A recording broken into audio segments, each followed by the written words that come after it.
வணக்கம் ஃப்ரெண்ட்ஸ், எல்லோரும் எப்படி இருக்கீங்க? இன்றைக்கி நம்ம பார்க்க போகிறது ஒரு ராட்சச மீன் தாங்க. இது வரைக்கும் நான் பார்க்காத மீன். இவ்வளோ பெரிய வருங்க, ஒரு கை மொத்தம் இருக்குது வருங்க. கை அளவுக்கு ஒரு முழத்துக்கு மேலே, ஒரு முழங்கிறாங்க, ஒரு முழத்துக்கு மேலே இருக்குது. இவ்வளோ இது வந்து தூண்டியில் கிடச்சதே கிடையாது. இது வீராணி ஏரியில் பிடிச்ச மீனுங்க. பாருங்கள், இந்த ராட்சச வாயை பாருங்கள், பல்ல பாருங்கள், பல் கடிச்சிதுன்னா அவ்வளோ இதாக இருக்கும் பாருங்கள். அடுத்தது இவ்வளோ மீனை நான் வந்து தூண்டிலில் பிடிச்சி நான் வரைக்கும் பார்த்ததே கிடையாது. பாருங்கள்,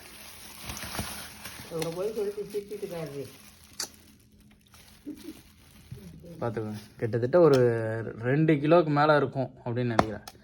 இன்றைக்கி ஃபுல்லாக இது எல்லாத்தையும் பாருங்கள். ஒன்று எவ்வளோ பெருசு இருக்குது, ஒன்று இதெல்லாம் சின்னது. அது எப்படியோ 1/4 கிலோ இருக்கும். அந்த பெரிய ஃபஸ்ட்டு காட்டின மீன். இந்த மீனை பாருங்களா, 150 கிராம் கிட்டத்தட்ட வரும். இன்றைக்கி அப்படியே பொரிக்கிறது, குழம்பு வைக்கிறது, மசாலா போட்டு வேறு லெவலாக இருக்கும். வாங்க சாப்பிட்லாம். பாய்.